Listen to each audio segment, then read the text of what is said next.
പറയുകയാണ്, ആ നാട്ടിലെ കുറെ ചെറുപ്പക്കാർ, ആ ചെറുപ്പക്കാര് സുന്ദരിയായ 2 പെൺകുട്ടികളെ സമീപിച്ചിട്ട് സാലിഹ് നബി അലൈഹി സ്വലാത്തു വസ്സലാമിന്റെ ഒട്ടകത്തെ കൊന്നു തന്നാൽ ഞങ്ങളുടെ ഈ വെളുത്ത ശരീരം നിന്റെ കടപ്പറയിൽ തരാമെന്ന് പറഞ്ഞപ്പോ 2 തൊലിവെളുത്ത പെണ്ണുങ്ങളുടെ ശരീരം കണ്ട് അവരെ കടപ്പറയിലേക്ക് പോയ 9 യുവാക്കള് കാരണത്താരാണ്. അന്ന് സമൂഹ ഗോത്രത്തിന്റെ കാലഘട്ടത്തിൽ ഭൂമി ഉറഞ്ഞു തുള്ളിയത് ഉണ്ടായത്. ആ സമൂഹം മുഴുവനും ഭൂമിയുടെ ഉറഞ്ഞു തുള്ളിന്റെ ഉള്ളിൽ ചത്തുമരച്ചു പോയത്. എന്തേ സഹോദരങ്ങളെ, ഇതെല്ലാം കണ്ടുകൊണ്ടിരിക്കുകയല്ലേ? ഭൂമി കാണുകയല്ലേ? നാം ചെയ്തതെല്ലാം ഭൂമി കാണുകയല്ലേ? എങ്ങനെയാ ഭൂമിക്ക് ക്ഷമിക്കാൻ കഴിയുക? എങ്ങനെയാ ഭൂമിക്ക് ക്ഷമിക്കാൻ കഴിയുക? എത്ര വലിയവനാണെങ്കിൽ പോലും ആരാ ലോകത്തിലെ ഫറോവയാണെന്നറിയോ?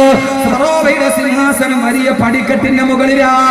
1000-ലധികം പടിക്കെട്ടുകളുടെ മുകളിലൂടെ കയറി അതിന്റെ മുകളിൽ സിംഹാസനത്തിൽ ചാനിരുന്ന അഹങ്കാരിയല്ല ഫറോവ.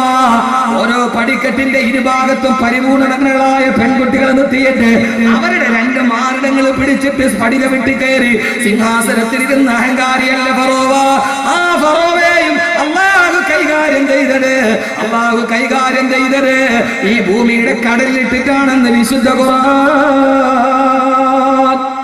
അള്ളാഹു നമുക്ക് ബോധം നൽകട്ടെ. ഈ ഭൂമി എന്റേതാണടാ.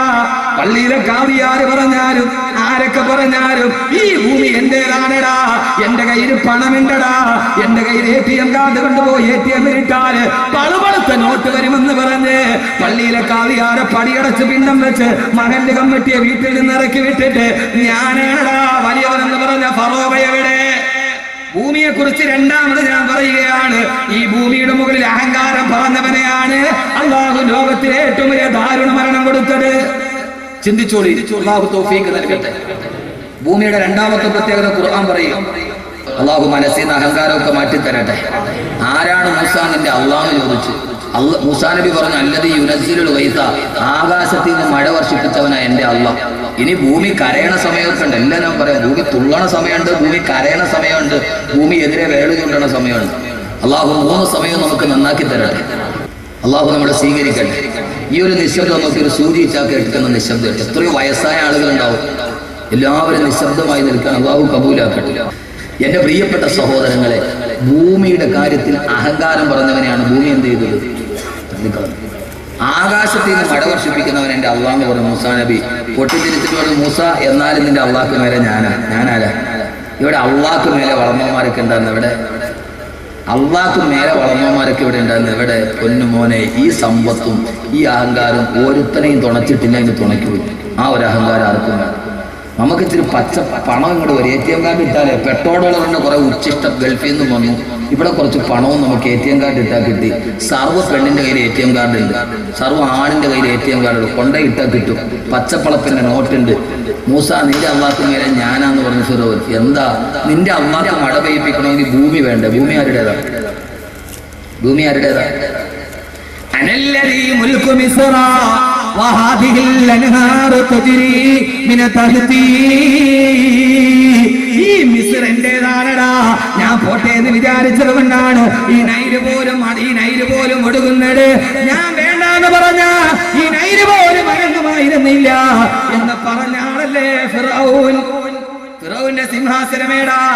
1000 പടിക്കെട്ട്, അതിന്റെ മുകളിലാണ് സിംഹാസനം. 1000 പടിക്കെട്ടിന് മാറിടം തുറന്നിട്ട സുന്ദരികളായ പെൺകുട്ടികൾ. ഫിറൗന്റെ പടിക്കെട്ടിന് ഗോവണിക്ക് സ്റ്റെയർ കേസ് ഉണ്ടായിരുന്നില്ല. ആരാ ഫിറൗൻ? 1000 പടിക്കെട്ട്, സ്വർണത്തിന്റെ പടിക്കെട്ട്.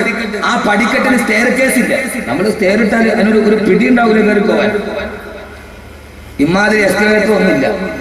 1000 പടിക്കെട്ടിൽ പരിപൂർണ നഗ്നകളായ പെൺകുട്ടികൾ അവരുടെ മാറിടത്തിൽ പിടിച്ചിട്ടാണ് ഫിറഔൻ മുകളിലോട്ട് കയറി പോകുന്നത്. അറിയോ നിങ്ങൾക്ക്? എവിടെയാ മനുഷ്യൻ? അന്ന് മൂസ പറഞ്ഞു, വേണ്ട റബ്ബു സമാവാതി വൽ അർദി വമാ ബൈനഹുമാ ഇൻ കുന്തും ലാഇബീൻ. കളി വേണ്ട, പണത്തിന്റെ അഹങ്കാരം വേണ്ട, അഹങ്കാരത്തിന്റെ ഗർവ് വേണ്ട. ആകാശഭൂമികളുടെ തദ്ബീർ നടത്തുന്ന തമ്പുരാനുണ്ട്. ആ തമ്പുരാനെ കോപിപ്പിക്കരുത് സഹോദരങ്ങളെ. ഞാൻ പറഞ്ഞിട്ടാണടാ നൈലൊടുക്കുന്നതെന്ന് പറഞ്ഞ ഫറോവ അവസാനം എവിടെ അവസാനിച്ചു? ഈ വെള്ളം എന്റെ കയ്യിലാന്ന് പറഞ്ഞവന് വെള്ളം കുടിച്ചിട്ട്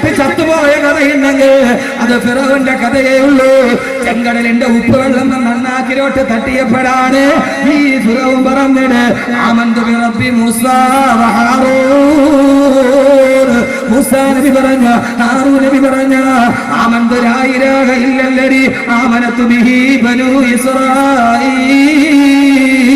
ബനൂ ഇസ്രായീൽ പറഞ്ഞ ഞാൻ വിശ്വസിക്കുകയാ, അല്ലാഹുവേ നീ മതി എനിക്ക്, പടച്ച റബ്ബ് മതി എന്ന് പറഞ്ഞ ആ ഫിറൗനാണ് മരിക്കുന്ന സമയത്ത് പൊട്ടിക്കരഞ്ഞ ഫിറൗൻ ചെങ്കടലിന്റെ ഉപ്പുവെള്ളത്തിൽ കിടന്ന് ചത്തുപോയാൽ സഹോദരങ്ങളെ ഫിറൗൻ എവിടെ പോയി?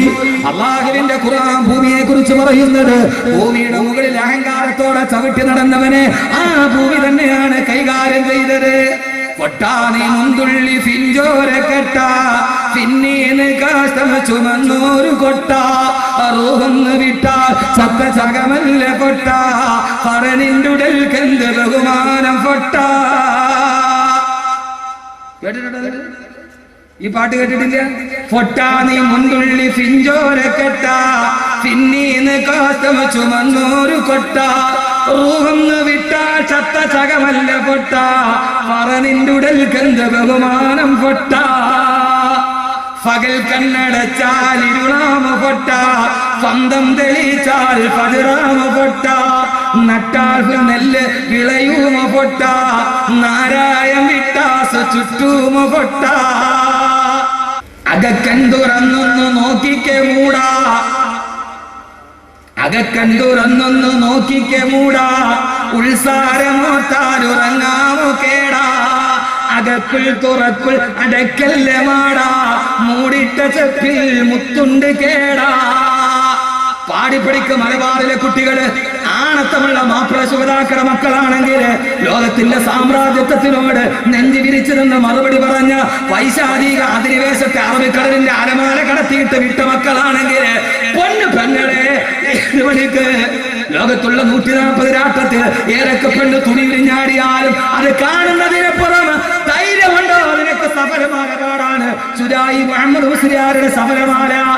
മലബാറിലെ ആണത്തമുള്ള ആൺകുട്ടി പാടി നോക്ക്. അല്ലാതെ ഞാൻ കെട്ടിയ പെണ്ണിന് ഇത്തിരി ചന്തം കുറവാന്ന് പാടിയാലേ സുക്കൂനായത് അല്ല കാത്തു. കസറാണെങ്കിൽ പറയാൻ പറ്റുമോ? ചന്തത്തിന് കസറായി പോയാലേ പിന്നെ അത് വെളിയിൽ പറയാം. അത് ഉണ്ടെങ്കിൽ തന്നെ പറയാൻ പറ്റുമോ? എന്താ സഹോദരൻ അതുകൊണ്ട് കിട്ടിയതെന്താ? ആവാസത്തിന്റെ നാട്, ആവാസത്തിന്റെ അശ്ലീലതയുടെ. എന്റെ പ്രിയപ്പെട്ട സഹോദരങ്ങളെ പാടി നോക്ക്. ശിരായി ചോദിക്കടാ നീ ആരാടാ മനുഷ്യ, നീ ആരാടാ ഇതിച്ച് പറയാതെ വല്ലപ്പോഴൊന്നും പോകാൻ പറ്റൂല. എടാ ഈ പണത്തിന്റെ പേര് നീ എന്ത് നെഞ്ചു വിരിച്ചിട്ടാ ഈ ഇതിനേക്കാൾ ആടിയവന്മാരുണ്ടായിരുന്നത് എന്തിയെ? പള്ളിക്കാട്ടിലെ മണ്ണിനോട് ചോദിച്ചു നോക്ക്. അരിസ്റ്റോട്ടിൽ അടങ്ങിയതും അവിടെയാ, നെപ്പോളിയൻ അടങ്ങിയതും അവിടെയാ. പുറകിൽ വന്നിട്ട് റോക്കറ്റ് വിക്ഷേപിച്ചാൽ നെപ്പോളിയൻ തിരിഞ്ഞു നോക്കൂല. അത്രയും വലിയ ധീരശൂര പരാക്രമിയാ നെപ്പോളിയൻ ബോണപ്പാട്ട്. പക്ഷെ ആ നെപ്പോളിയനും പൂച്ചയെ പേടിയായി ചരിത്രം. പുറകിൽ വന്ന് ബോംബിട്ടാൽ നെപ്പോളിയൻ തിരിഞ്ഞു നോക്കില്ല. ആ നെപ്പോളിയൻ പൂച്ചയെ പേടിയായിരുന്നു എന്ന് ചരിത്രം. സഹോദരങ്ങളെ ആ മനുഷ്യനും മലന്ന് കിടന്നു, ഫറോവയും കിടന്നു. ശരിക്കണം ഫൊട്ട, ഫൊട്ടാന്നാണ് ഫൊട്ട്, ഫായാണ്. ചിലയിടത്ത് അങ്ങനെയുണ്ട്. ലക്ഷദ്വീപിൽ പൈസ പോയിട്ടില്ല, ലക്ഷദ്വീപിൽ അവിടെ ഫായാണ്, ഫാ പറയുന്നു. ഞാൻ ലക്ഷദ്വീപിൽ അമ്പ്രോത്തിൽ വന്നു. പൊന്നു ഹബീബേ, പിന്നെ ഞാൻ പോയിട്ട് എന്റെ പൊന്ന് ഹബീബേ, പൊന്ന് ഹബീബേ, ഞാൻ ഇവിടെ അമ്പ്രോത്തിൽ പോയി കപ്പലിൽ കയറി പോയൊരു ത്രില്ലിന് അങ്ങ് പോയി. അവിടെ പോയി 10 ദിവസം 15 ദിവസം കപ്പല് സമരം, ഒരാൾ മരിച്ചു, കപ്പല് സമരം, തിരിച്ചു വരാൻ കുടുങ്ങി വേറെ ഒന്നില്ല. ഞാൻ എന്റെ ഭാര്യ മക്കളെ ഞാൻ ഇനി കാണില്ല. അവസാനം ഏതായാലും ലക്ഷദ്വീപുകാർ ഒരു കാര്യത്തിൽ മാന്യം വരെ വാതൊക്കെ കഴിഞ്ഞു. പക്ഷെ കപ്പലില്ല. പക്ഷെ അവരെന്ത് ചെയ്തു എന്നറിയോ? അവർ അന്ന് PM സയ്യിദിന്റെ മകനെ ബന്ധപ്പെട്ട് ഹെലികോപ്റ്റർ ചാർട്ട് ചെയ്ത് അവിടുന്ന് അന്ത്രോത്തിന് നേരെ കവരത്തി. അവിടെ നിന്ന് ഹെലികോപ്റ്ററിൽ അകത്തി ദ്വീപില് ഹെലികോപ്റ്ററിലെ അറബിക്കടലിന്റെ മുകളിൽ കൂടെ ആ തുമ്പിമാരിയിരിക്കുന്ന സാധനത്തിൽ ഇരുന്നിട്ട് പോയ പോക്ക് ഞാൻ ഖുർആൻ മനപ്പാടമാക്കി മുഴുവൻ അതിനകത്തിരുന്നേ ഓതി. ഹാഫിളായതുകൊണ്ട് ആരിഫിലാമി പോലെ സൂറത്തിന്റെ ആസ്വരം ഓതാ ഒരു വിഷമുണ്ടായില്ല. എന്റെ പൊന്നിന് സഹോദരങ്ങൾ ഇത് കണ്ടുകൊണ്ടിരിക്കുകയല്ലേ. 2-3 നീടിൽ അതി വലിക്കുമ്പോൾ പൊങ്ങിനെ താഴെ. അവിടെ നിന്ന് അകത്തി എന്ന് പറഞ്ഞാൽ ആകെ 2 കിലോമീറ്റർ ഉള്ളൂ. എയർ ഇന്ത്യയുടെ ഫ്ലൈറ്റ് പോയിട്ട് ആ വിമാനത്താവളത്തിയിട്ട് ബ്രേക്ക് ഇട്ടിട്ട് കിട്ടിയില്ല. എയർ ഇന്ത്യ അല്ലേ, ബ്രേക്ക് ഉണ്ടോ ഇല്ലോ എന്ന് പറയാൻ പറ്റൂല. സാധനം അതല്ലേ, ആ സാധനം ഇന്നേ വരെ കൃത്യത്തിന് പറഞ്ഞിട്ടില്ലാത്ത ആ സാധനം ബ്രേക്ക് ഇട്ടിട്ട് കിട്ടിയില്ല. പിന്നെ അറബിക്കടലില്ല സാധനം. കാരണം എയർപോർട്ട് അത്രേ ഉള്ളൂ. അവിടെ നിന്ന് അവര് വകുത് കഴിഞ്ഞിട്ട് വെറുതെ വിട്ടില്ല. അവര് നേരെ എന്ത് ചെയ്തെന്നറിയോ? ഹെലികോപ്റ്ററിൽ തന്നെ ഇവിടെ ഫ്ലൈറ്റ് ടിക്കറ്റ് എടുത്ത് ഇവിടെ എത്തിച്ചു. അക്കാര്യത്തിൽ നമ്മളെ മാതിരിയല്ല. നമ്മളെ ഖത്തീബിനെ കല്യാണത്തിന് അങ്ങോട്ട് ബെൻസിൽ കൊണ്ടുപോകും, ഇങ്ങോട്ട് കപ്പലിൽ നിന്നിട്ട് ഓട്ടോ വിളിച്ച് വരാം. അത് വേറെ കാര്യം. ഹലാലായി കഴിഞ്ഞാൽ തീർന്നു. വോട്ട് ചെയ്യാൻ വേണ്ടി 90 ഉമ്മുമാനെ തോളി കയറ്റി കൊണ്ടുപോകും. പാവം അവിടെ ഇട്ടിട്ട് വോട്ട് കഴിയുമ്പോൾ അവിടെ തിണ്ണലിട്ടിട്ട് വരും. പിന്നെ അവരുടെ മക്കൾ അന്വേഷിച്ച് പോകണം. 90 ഉമ്മുമാനെ കാണാനല്ലോ, നോക്കിയപ്പോൾ പള്ളിക്കൂടത്തിൽ തിന്നാൻ കിടക്കും. അത് പിന്നീട് സഹോദരങ്ങളെ അവിടെ പായാണ് പറയാം. ഞാനവിടെ ഒരു കുട്ടി വന്നു, പാ പറയുന്നുണ്ട്. ഞാൻ ചോദിച്ചു, മോനെ എവിടെ പോയി? ഈ സ്കൂളിൽ പോയി. ഞാൻ ചോദിച്ചു, ചോറുണ്ടോ? ഉണ്ടു. എവിടെന്നാ? സ്കൂളിൽ നിന്ന്. ഞാൻ ചോദിച്ചു, ചോറിന് എന്താ കറി? ഫയറും കൂടി പുഴുങ്ങിയത്. ഫയറിംഗ് പുഴുങ്ങിയത്, പയർ പുഴുങ്ങിയതെന്നാണ് അതിന്റെ. ഫയറും കൂടി പുഴുങ്ങിയതാന്ന് പറഞ്ഞു. ഞാനിപ്പോ മനസ്സിലായില്ല. അവിടെ ഫായ, ഇവിടെ ശരിയായി ചോദിക്കുക, മോനെ ഒന്ന് ചിന്തിക്ക്, ഇത് മാത്രം കേട്ടിട്ട് നിങ്ങളടുത്ത് പോയ എടാ നീ എന്ത് കണ്ടിട്ടായി അഹങ്കരിക്കണം? ആരോടാ ഈ മത്സരം? ആരോടാ ഈ വൈരാഗ്യം? നീ ആരാ? ഈ നെഞ്ചും വിരിച്ചിട്ട് ഇങ്ങനെ അങ്ങോട്ട് നിന്നിട്ട് എവിടെ ഈ മുണ്ടും പൊക്കി ഇങ്ങനെ നിൽക്കുക? ഞാൻ ആരെ? ഞാനീ പറയുന്നതിന് ഇവിടുത്തെ ഒരു കഥാപാത്രമായിട്ട് വന്നില്ല കേട്ടോ. ഞാൻ എന്താ കഥ? ഹറമിന് പോയി. ഞാൻ പറഞ്ഞത് ഹറമിന് പോയി ഇഹ്റാമിന്റെ വസ്ത്രത്തിൽ നിൽക്കുക. ഹറമിന്റെ മത്താവിന് 2 ഹാജിയാക്കന്മാർ തമ്മിൽ വഴക്കായി. അമീറായി ഉസ്താദ് പറഞ്ഞു, ഹറമാണേ സൂക്ഷിച്ച് വർത്താനം പറയണം. ഇഹ്റാമിന്റെ മുണ്ടങ്ങൾ വെക്കിട്ട് എന്തോന്ന് ഹറം, എന്തോന്ന് ഹറം. എന്താണെന്നറിയോ? സംഭവം എന്നറിയോ? ജീവിതത്തിലെ ശൈലിയുണ്ട്. ആരോടെ സ്വഭാവം? നമ്മൾ ജീവിക്കുമ്പോൾ ഒരു മാന്യമായ ഒരു സംസ്കാരവും ഒരു സ്വഭാവവും നമുക്ക് വേണ്ട. ഈ ഭൂമിയുടെ മുകളിൽ തന്നെ ജീവിക്കുക. ഭൂമി അഹങ്കരിക്കരുത്, ഭൂമിയിൽ അഹങ്കരിക്കരുത്. ഈ എന്തോന്ന് ഹറം.